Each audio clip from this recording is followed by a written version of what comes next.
Assalamualaikum warahmatullahi wabarakatuh. Salam bahagia teman-teman semuanya, rekan-rekan guru.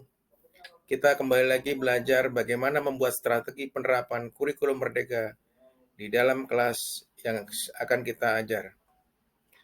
Menurut Kamus Besar Bahasa Indonesia, strategi adalah rencana yang cermat mengenai kegiatan untuk mencapai sasaran khusus. Lalu penerapan menurut Kamus Besar adalah proses atau cara pembuatan untuk menerapkan strategi. Kurikulum Merdeka sendiri memiliki makna kurikulum dengan pembelajaran intrakurikuler yang beragam, di mana konten yang akan lebih optimal agar peserta didik memiliki cukup waktu untuk mendalami konsep, menguatkan kompetensi. Sehingga strategi yang dilakukan atau definisi dari makna strategi pembelajaran dalam kelas adalah bentuk ketercapaian tujuan pembelajaran adalah keberhasilan dalam mengolah proses pembelajaran, maka dibuatlah strategi. Ada beberapa strategi yang bisa dilakukan.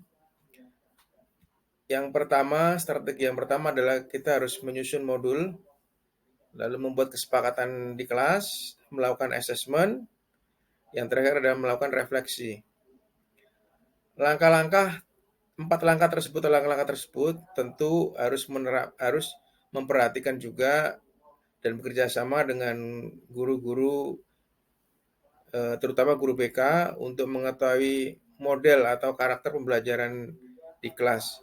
Karena siswa bisa jadi dia senang belajar dengan audio, dia senang bergerak, atau dia senang dengan secara visual. Nah, strategi penyusunan modul yaitu kita harus menganalisis kondisi atau kebutuhan siswa.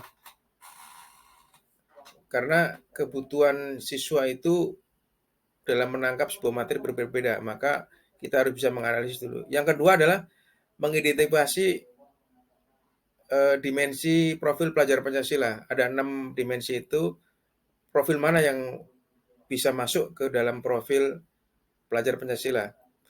Lalu guru memilih dimensi profil pelajar Pancasila yang paling relevan untuk dikembangkan dalam proses pembelajaran. Jadi bisa jadi tidak semua profil pelajar Pancasila itu masuk, tapi yang paling relevan itulah yang dimasukkan. Tentukan alur tujuan pembelajaran. Lalu yang kelima memilih alur tujuan pembelajaran. Yang keenam susun modul ajar berdasarkan komponen yang tersedia. Yang tujuh guru melakukan kegiatan pembelajaran sesuai dengan modul ajar yang telah disusun. 8 tindak lanjut guru untuk melakukan evaluasi efektivitas modul ajar agar ajar dan tidak lanjut untuk pembelajaran berikutnya. Yang kedua adalah kesepakatan kelas. Dalam membuat kesepakatan kelas dibutuhkan keterlibatan antar guru dan murid untuk saling mensepakati bagaimana supaya tujuan pembelajaran tercapai, bagaimana kondisi kelas supaya tetap kondusif. Ini dilakukan di awal pembelajaran, 2 minggu pertama biasanya dilakukan. Lalu secara konsisten ini diterapkan supaya pembelajaran bisa belajar dengan kondusif dan tujuan pembelajaran bisa tercapai. Berikutnya yang ketiga adalah melakukan asesmen. Ini juga penting karena ini sebagai bentuk timbal balik dari pembelajaran yang sudah dilakukan, apakah sudah efektif atau belum. Jika hasil asesmen masih belum menguasai atau siswa belum menguasai, maka guru dapat melakukan perbaikan-perbaikan. Yang terakhir adalah melakukan refleksi. Ini bentuknya guru melakukan lembar timbal balik kepada murid, bisa dalam bentuk Google Form atau kertas. Lalu peserta wajib menuliskan identitas ya. Peserta mengungkapkan segala ekspresi seperti pesan, kritik, saran dilakukan secara jujur dan terbuka. Artinya guru juga harus menerima segala macam kritik terkait pembelajaran selama di kelas. Lalu peserta didik juga wajib mengungkapkan segala hal mengenai pembelajaran baik positif maupun yang negatif. Peserta didik memberikan aspirasi dan juga harapan yang diinginkan untuk pembelajaran selanjutnya. Peserta didik mengumpulkan segala hal yang telah ditulis oleh peserta didik tersebut. Guru mengecek lembaran tersebut.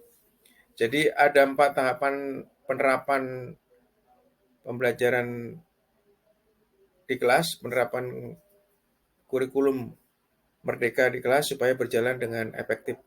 Demikian tadi Bapak Ibu, mudah-mudahan 4 hal tadi bisa diterapkan, akan lebih baik lagi apabila setelah 4 ini berjalan, kita membuat praktik baik berupa hal-hal kegelisahan kita selama mengajar untuk perbaikan ke depan. Terima kasih, saya cukupkan. Wassalamualaikum warahmatullahi wabarakatuh. Salam bahagia.